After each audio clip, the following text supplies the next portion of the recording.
Alors, on reste dans le même sillage pour donner la parole, pour entendre plutôt les premiers mots de ce sociologue politologue, en l'occurrence Joska Philippe. Il est en direct. Bonjour, monsieur Joska Philippe. Oui, bonjour Aboubakar. Bienvenue sur notre antenne. Première question, cabinet Fofana. Merci Yoshka. Alors, vous avez écrit Bande de jeunes et émeutes urbaines en Guinée-Conakry, un livre que vous avez sorti en 2013 chez l'Harmattan. Qu'est-ce que c'est qu'une bande de jeunes dans le contexte guinéen? En fait, j'avais du mal à écrire en fait sur ce mot-là.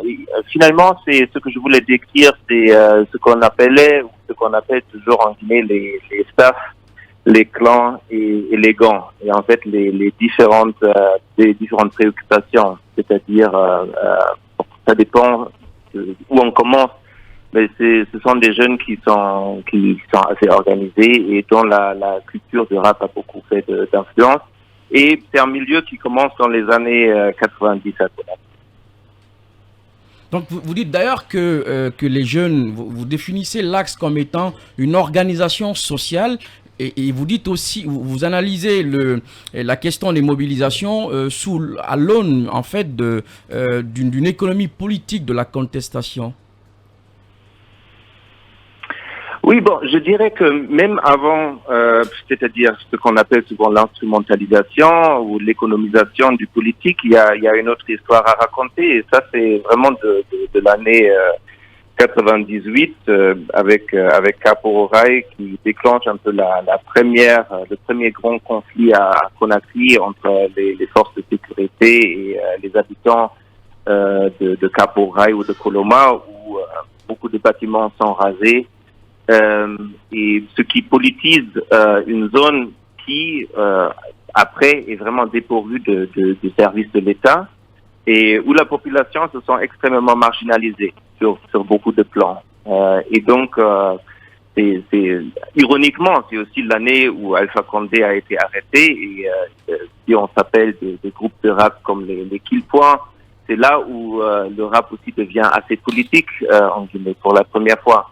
Donc, je parle en fait de cette culture qui d'abord n'est pas politique, mais qui devient politique à travers le temps et qui a beaucoup d'influence dans les années 2006-2007 avec la grève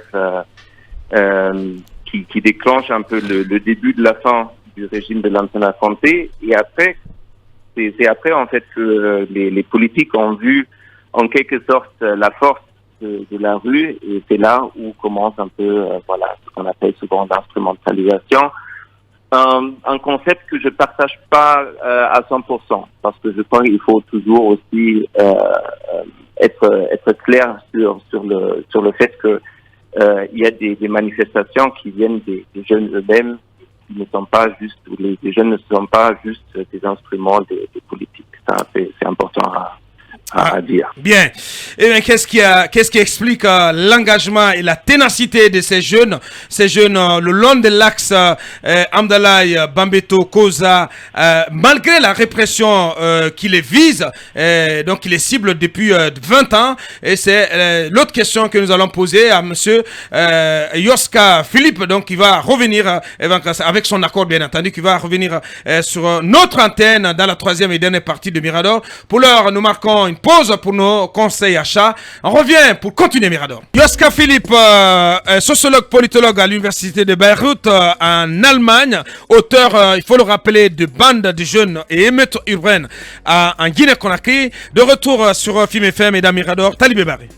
Alors, monsieur Philippe, on pose la question, on vous posait la question avant donc d'aller à la pause. Qu'est-ce qui explique justement que ces jeunes restent mobilisés depuis 2006 et malgré la répression qui s'abat sur eux à longueur de manifestations, ils tiennent encore. Et qu'est-ce qui explique donc cette ténacité? À votre avis? À mon avis, je crois que si on regarde l'étude qu'on a fait en 2009 jusqu'à 2012, L'étude était basée sur des entretiens qualitatifs avec des staffs, avec des rappeurs, les Daïwood, Ghetto Mafia, les Ploutes, mais aussi sur un aspect quantitatif.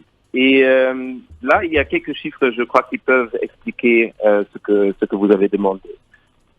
D'abord, l'axe a été la zone la plus évitée de Conakry. Si on regarde, on a fait des entretiens avec des gens sur l'axe et en dehors de l'axe, et la plupart des gens évitent des quartiers entre Amdalaï jusqu'à la cimenterie.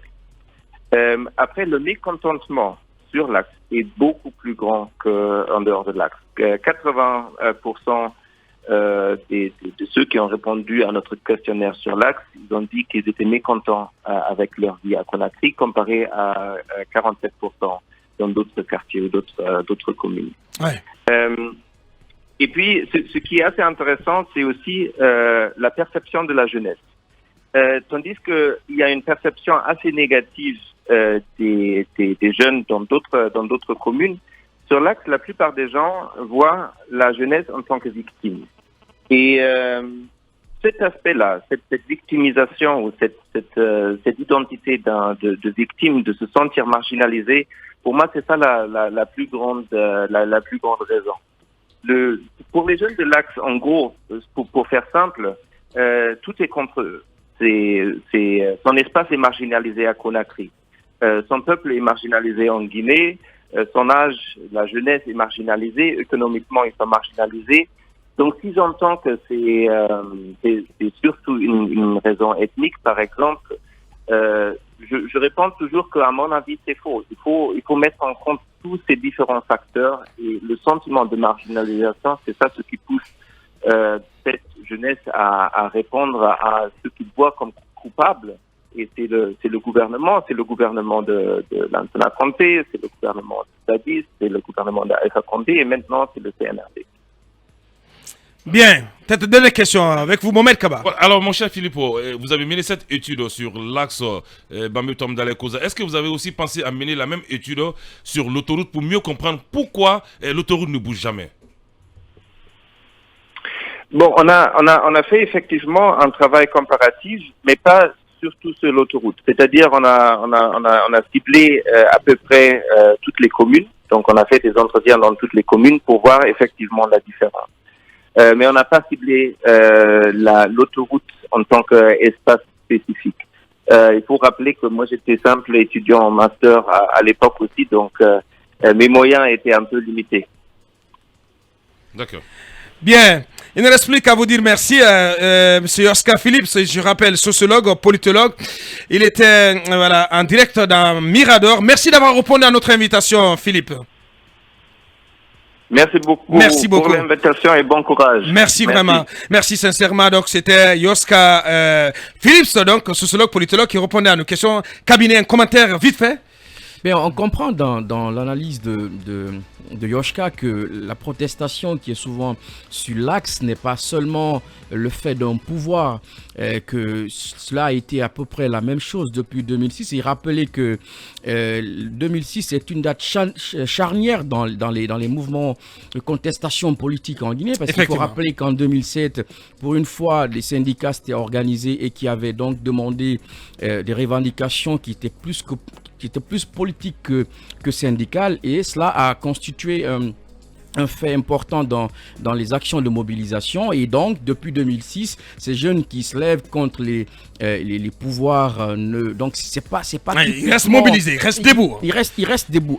Et là-dessus, ça veut en fait dire que question essentielle. Donc, ce qu'on retient, c'est que depuis 2006, restent debout, mobilisés contre la malgouvernance, mais contre aussi la gestion politique qui est faite de leur pays. Exactement, c'est exactement une espèce d'épouvantail à la mauvaise gestion, ou même à la prévarication un peu de la démocratie. Et là-dessus, ça veut en fait dire que est-ce que quand quelqu'un comme Cellou Dalein arriverait demain, que ces jeunes continueraient peut-être à être mobilisés ça, c'est une très bonne question. Voilà. C'est à vérifier. Voilà. Même si on ne peut pas lire dans une boule de cristal. Oui, vous allez placer un mot. Je voulais placer juste un mot. Oui. Les seules infrastructures peut-être publiques de l'axe datent du régime Sékou Touré, où les premières années du régime Lansana Conté. Ouais. Mais à part ça, l'axe, il y a beaucoup d'espace, mais il n'y a pas de terrain de proximité, il n'y a pas de maison de jeunes, contrairement à d'autres quartiers de Conakry, il n'y a aucun espace de loisirs, mais sur l'axe, il y a assez de commissariats, il y a assez de gendarmerie, il y a assez de BAC, il y a assez de CMS, il y a plusieurs... une zone militarisée. Une zone militarisée. Ouais. Mais comment vous voulez que les jeunes de cet espace puissent être contents? Aucune politique pour leur épanouissement.